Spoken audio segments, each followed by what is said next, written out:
Mahfud MD kembali menjadi sorotan publik setelah terlibat dalam debat sengit dengan legislator dari fraksi PDIP, yaitu Arteria Dahlan dalam rapat dengar pendapat umum atau RDPU.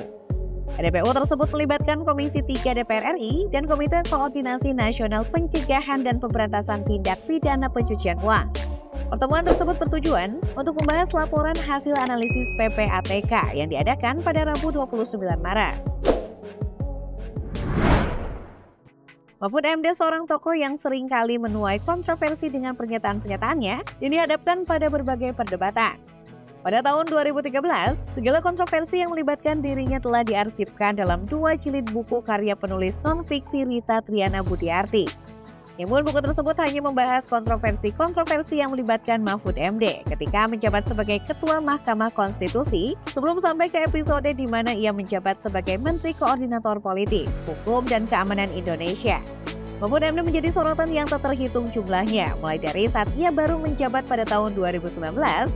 Bahkan pada saat itu, ia sudah memicu protes dari kelompok aktivis isu hak asasi manusia atau HAM. Karena pernyataannya yang menyatakan bahwa pelanggaran HAM tidak pernah terjadi lagi di Indonesia setelah era reformasi pada tahun 1998. Selain itu, pada tahun yang sama, Mahfud MD juga menjadi perhatian publik ketika ia menyebut surat dari pengacara Veronica Koeman kepada Presiden Joko Widodo mengenai kekerasan di Papua sebagai dokumen sampah. Mahfud adalah seorang pejabat yang sangat gigih pada tahun 2020 untuk memastikan rancangan Undang-Undang OM tetap diprotes meskipun menghadapi penentangan yang keras pada berbagai pihak. Pada tahun 2021, dia seringkali membuat cuitan yang kontroversial di akun Twitternya mengenai penanganan pandemi COVID-19 yang menyebabkan banyak orang mengkritiknya. Bahkan, dari tahun 2022 hingga 2023, sorotan terhadap Mahfud tidak pernah surut. Dia membuat berbagai pernyataan kontroversial mengenai kasus Ferdy Sambo dan rencana penundaan pemilu. Serta dugaan yang paling hangat dibicarakan saat ini adalah dugaan dana mencurigakan di Kemenko. Muhammad Mahfud Mahfudin dilahirkan di Sampang, Madura pada tanggal 13 Mei 1957. Ia merupakan anak keempat dari 7 bersaudara. Ibunya, Siti Khadijah, adalah seorang ibu rumah tangga. Sementara ayahnya, Mahfudin bekerja sebagai pegawai kantor kecamatan di Ongben, Kabupaten Sampang. 2 bulan setelah kelahiran Mahfud, ayahnya dipindahkan ke Kecamatan Waru, Kabupaten Pamekasan. Di tempat itu, Mahfud menjalani pendidikan tingkat dasar di 2 sekolah sekaligus. Ia belajar di Madrasah Ibtidaiyah, Pondok Pesantren Al-Mardian, dan SD Negeri Waru. Pada saat kelas 5, Mahfud memilih jurusan pendidikan guru agama negeri atau PGAN di SLTP 4 Pamekasan, Madura. Setelah menyelesaikan SLTA 3 di Yogyakarta dengan jurusan pendidikan Hakim Islam Negeri atau PHIN yang diselesaikannya pada tahun 1978. Mahfud melanjutkan pendidikan di 2 universitas sekaligus. Ia kuliah di Fakultas Hukum jurusan Hukum Tata Negara, Universitas Islam Indonesia UII Yogyakarta, dan juga di Fakultas Sastra dan Kebudayaan jurusan Sastra Arab, Universitas Gadjah Mada UGM Yogyakarta. Selain kuliah, Mahfud aktif dalam berbagai organisasi, termasuk organisasi ekstrakurikuler seperti Pelajar Islam Indonesia atau PII dan Himpunan Mahasiswa Islam atau HMI. Namun, ia paling aktif di lembaga pers mahasiswa dan bahkan pernah menjadi pimpinan redaksi majalah mahasiswa Fakultas Hukum UII. Pendidikan sarjana Mahfud diselesaikan pada tahun 1983 dan salah satu tempat ia bertemu dengan Haji, perempuan yang kemudian menjadi istrinya pada tahun 1982. Mereka dikaruniai 3 anak, yaitu Muhammad Ikhwan Zaid, Vina Amalia, dan Rohyan Akbar. Tidak lama setelah menikah, Mahfud melanjutkan studi pasca sarjana di S2 Ilmu Politik, Universitas Gadjah Mada. Dan kemudian melanjutkan ke program S3 Doktoral Ilmu Hukum Tata Negara yang ia selesaikan pada tahun 1993 juga di Universitas Gadjah Mada, Yogyakarta. Hingga saat ini, Mahfud masih aktif dalam menjalani karirnya sebagai aparatur pemerintah.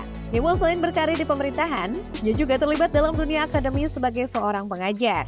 Mahfud tidak hanya mengajar di Universitas Islam Indonesia atau UII di mana ia meraih gelar guru besar bidang politik hukum pada tahun 2000, tetapi juga di berbagai universitas lain seperti UGM, UNS, UI, UNSO, dan lebih dari 10 universitas lainnya.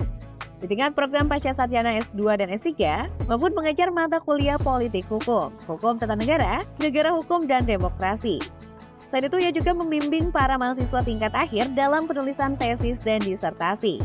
Karir Mahfud sebagai seorang dosen hukum dimulai di UII pada tahun 1984. Selama berada di sana, dia juga terlibat dalam berbagai posisi administratif selain tugas mengajar. mulai dari menjadi sekretaris jurusan Hukum Tata Negara di Fakultas Hukum pada tahun 1986 hingga 1988. Kemudian menjadi pembantu dekan 2 di Fakultas Hukum dari tahun 1988 hingga 1990. Selanjutnya, dia menjabat sebagai Direktur Karya Siswa dari tahun 1991 hingga 1993 dan juga sebagai pembantu Rektor 1. Dari tahun 1994 hingga 2000, Mahfud menjalani karir sebagai direktur. Selama masa sarjana dari 1996 hingga tahun 2000, dia tidak hanya berada di UI, tetapi juga bekerja sebagai anggota panelis dan asesor untuk Badan Akreditasi Nasional Perguruan Tinggi dari tahun 1997 hingga 1999. Setelah itu, dia menjabat sebagai Wakil Ketua Umum Dewan Tahfiz DPP Partai Kebangkitan Bangsa dari tahun 2002 hingga 2005. Selanjutnya, Mahfud menjabat sebagai Rektor Universitas Islam Kediri dari tahun 2003 hingga 2006 dan menjadi Ketua Umum Dewan Pimpinan Pusat Keluarga Alumni Universitas Islam Indonesia sejak tahun 2010 hingga sekarang. Selain itu, ia juga menjabat sebagai Ketua Dewan Penyantun Yayasan Alumni Undip, Badan Penyelenggara Universitas Semarang dari tahun 2018 hingga sekarang. Namun tidak hanya di bidang pendidikan, karir Mahfud juga dipercaya untuk berbagai jabatan lainnya. Pada tahun 1999 hingga 2000, ia pernah menjabat sebagai pelaksana tugas staf ahli dan Deputi Menteri Negara Urusan HAM, sebelum akhirnya menjadi Menteri Pertahanan Republik Indonesia dan Menteri Kehakiman selama era Gus Dur. Selama periode 2004 hingga 2008, Mahfud menjadi anggota Komisi 3 di DPR RI sekaligus Wakil Ketua Badan Legislatif. Kemudian, ia juga menjadi anggota tim konsultan ahli pada Badan Pembinaan Hukum Nasional BPHN Depkumham RI hingga saat ini. Selain itu, Mahfud juga pernah menjadi Hakim Mahkamah Konstitusi Republik Indonesia dari tahun 2008 hingga 2013. Anggota Dewan Pengarang Unit Kerja Presiden Pembinaan Ideologi Pancasila dari tahun 2017 hingga 2018. Dan menjabat sebagai Menko Polhukam sejak tahun 2019 hingga sekarang. Dengan pengalaman yang panjang yang telah merentang sepanjang waktu, tidak mengherankan jika Mahfud telah menerima banyak penghargaan dan apresiasi. Sejak tahun 1990, ia telah diakui sebagai satu dari 5 nominator tingkat nasional oleh dosen-dosen, menjadi pengamat dan narasumber yang paling disukai oleh PWI Yogyakarta pada tahun 2000. Dan meraih penghargaan Newsmaker of the Year dari Seputar Indonesia Award RCTI pada tahun 2011. Pada tahun 2012, ia menjadi pilihan publik dalam Forum Konferensi Serikat Perusahaan Pers Yogyakarta. Selain itu, Mahfud juga menerima penghargaan UII Award 2010, WNS Award dalam Yas Natalis ke-37 WNS pada tahun 2013. Bintang Mahaputra Adi Pradana, Anugerah Integritas Nasional pada tahun yang sama, Anugerah Konstitusi M. Yamin untuk kategori karya nominental pada tahun 2016. Dan yang terbaru pada tahun 2022. Dia juga diakui sebagai penegak hukum dan keadilan oleh Universitas Udayana dalam acara Udayana Award. Sejak tahun 2001 hingga saat ini, Mahfud tetap aktif dalam menulis, baik dalam bentuk buku maupun sebagai tulisan pendek yang dipublikasikan dalam media cetak maupun daring. Mahfud memiliki pencapaian dan pengalaman yang beragam di berbagai bidang, mulai dari akademis, yudikatif, eksekutif, hingga legislatif. Karena itu, tidak mengherankan jika Mahfud pernah dianggap sebagai calon presiden dalam pemilu 2014. Selain itu, secara pribadi dia juga sangat sejahtera, seperti yang terlihat dari harta kekayaannya yang tercatat oleh NHKPN pada 29 Maret 2022. Total kekayaan Mahfud MD adalah 29,6 miliar rupiah. Kekayaan ini termasuk dalam bentuk 15 tanah dan bangunan di Jakarta Selatan, Sleman, Surabaya, dan Pamekasan dengan nilai total lebih dari 12 miliar rupiah. Selain itu, dia juga memiliki alat transportasi dan mesin senilai 1,6 miliar rupiah yang terdiri dari 4 unit motor Vespa Primavera 150 tahun 2020, serta 4 unit mobil Toyota Avanza Veloz tahun 2012, Toyota Vios tahun 2013, Toyota Camry tahun 2017, dan Toyota Alphard tahun 2018. Selain itu, masih ada harta bergerak lain senilai Rp180.500.000, serta kas dan setara kas sebesar Rp15,7 miliar. Bagaimana kelanjutan kisah serba bisa ini sangat menarik. Setelah dilaporkan ke Barreskrim oleh Maki, sosok serba bisa tidak luput dari perhatian publik. Mahfud yang juga tidak asing bagi kita akhirnya memenuhi panggilan rapat dari Komisi 3 DPR RI untuk membahas data Kemenke yang ia ungkapkan. Tidak hanya berbicara dalam satu pertemuan pada 29 Maret, Mahfud juga hadir dalam rapat lanjutan yang digelar pada 11 April lalu.